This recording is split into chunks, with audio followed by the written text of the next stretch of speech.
चंबल के बीहड़ कभी बंदूकों की तड़तड़ाहट और गोलियों की गूंज के साए में जीते थे, जहां कानून के हाथ दशकों तक डकैतों की परछाई छूने को तरसते थे।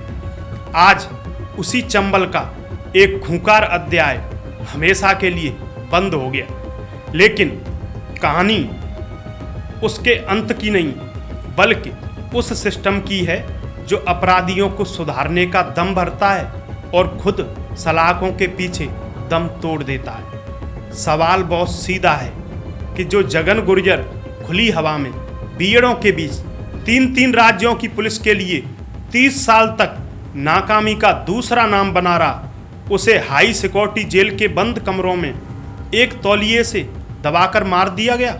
यह सरकार की मुस्तैदी है या फिर जेल प्रशासन की खुली विफलता।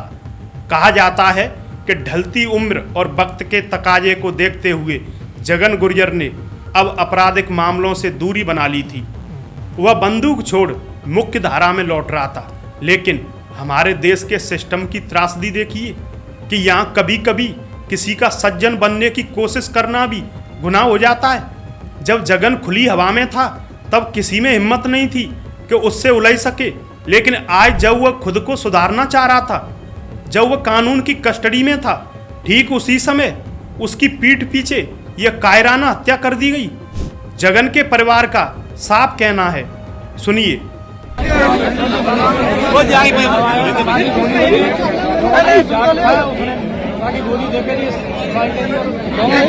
क्या लग रहा है आपको क्या लग रहा है इसमें गद्दारी की है, क्या करवाई नहीं है।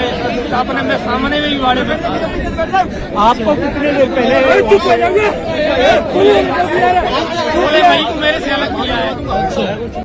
आइए पहले आपको इस जुर्म के इतिहास के पन्नों पर ले चलते हैं। साल 1994 में धौलपुर के भभूतिपुरा गांव का रहने वाला यह साधारण सा युवक जुर्म की दुनिया में कदम रखता है और वजह थी अपने जीजा के हत्यारों का कत्ल। एक बार खून का स्वाद चखने के बाद जगन ने कभी पीछे मुड़कर नहीं देखा।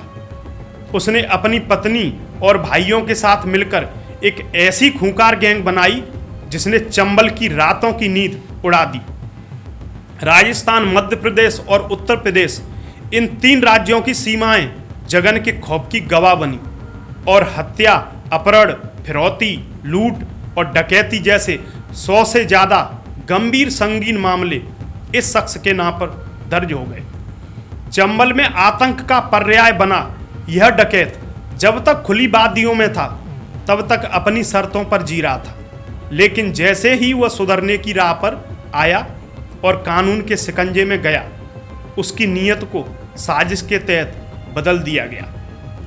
अब बात करते हैं उस हाई सिक्योरिटी के ढोंग की, जिस पर राजस्थान सरकार और जेल प्रशासन अपनी पीठ थपथपाते थकते नहीं हैं। 29 जून को अजमेर की हाई सिक्योरिटी जेल में जो हुआ, उसने सरकार के दावों की धज्जियां उड़ाकर रख दी।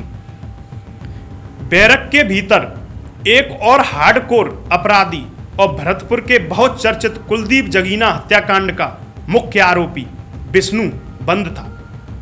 जेल अधीक्षक साहब कहते हैं कि कैमरों के फुटेज में दोनों बड़े दोस्ताना लग रहे थे और आरोपी ने सातराना तरीके से अपना इरादा छिपाए रखा। वाह साहब वाह, क्या सातराना तर्क है। जेल के भीतर सीसीटीवी कैमरे सिर्फ दोस्ती देखने के लिए लगाए गए हैं या बंदियों की सुरक्षा के लिए?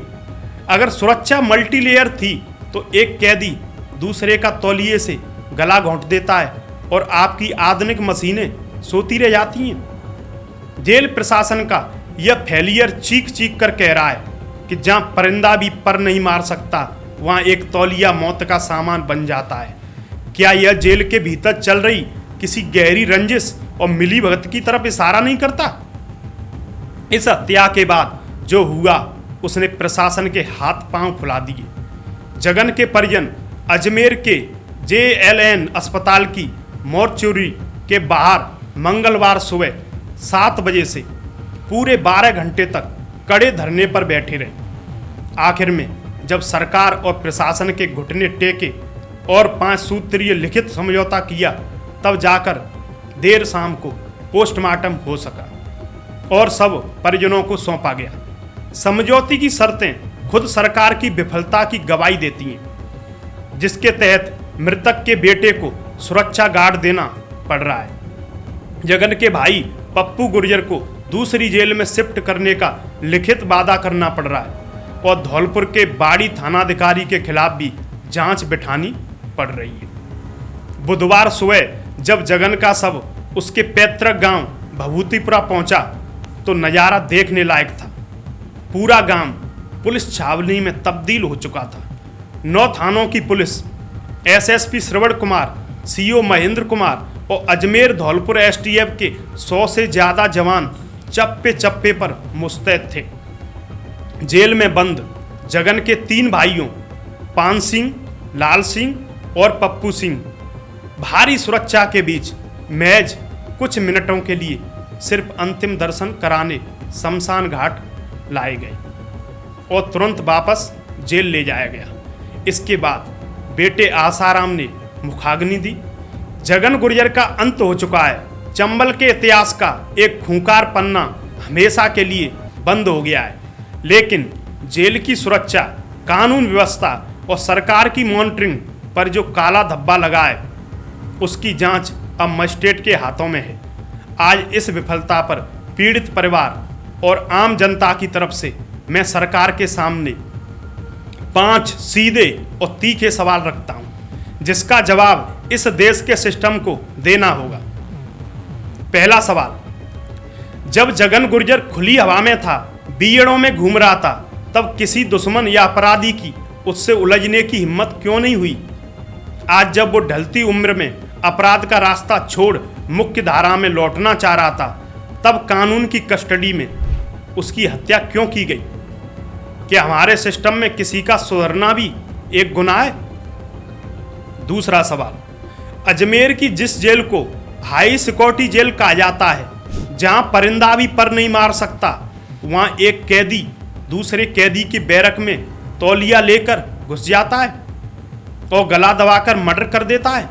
क्या जेल प्रशासन यह बताएगा कि क्या अब तौलिया और गमछा भी हाई सिक्योरिटी में मौत का हथियार बनकर खुलेआम घूमेंगे? तीसरा सवाल, जेल अधीक्षक का यह बयान कि सीसीटीवी कैमरे में दोनों बंदी सामान्य और दोस्ताना व्यवहार करते दिख रहे थे, क्या जनता की आंखों में धूल झोंकने जैसा नहीं है? अगर आपकी सुरक्षा व्यवस्था मल्टी लेयर थी तो कैमरों की लाइव मॉनिटरिंग करने वाला स्टाफ उस वक्त क्या सो रहा था या जानबूझकर आंखें मूंदे बैठा था? चौथा सवाल, परिवार का आरोप है कि यह एक सोची समझी गहरी साजिश है और इसमें अकेला विष्णु शामिल नहीं है। क्या सरकार और पुलिस उन रसूखदार और सफेदपोश चेहरों के बेनकाब करेगी जिन्होंने जेल की बैरक के भीतर इस षड्यंत्र की स्क्रिप्ट लिखी? विष्णु को मोहरा बनाने वाले असली मास्टरमाइंड कौन है? पांचवा और अंतिम सवाल, सरकार को पीड़ित परिवार के साथ सुरक्षा और जांच को लेकर 5 सूत्रीय लिखित समझौता क्यों करना पड़ा?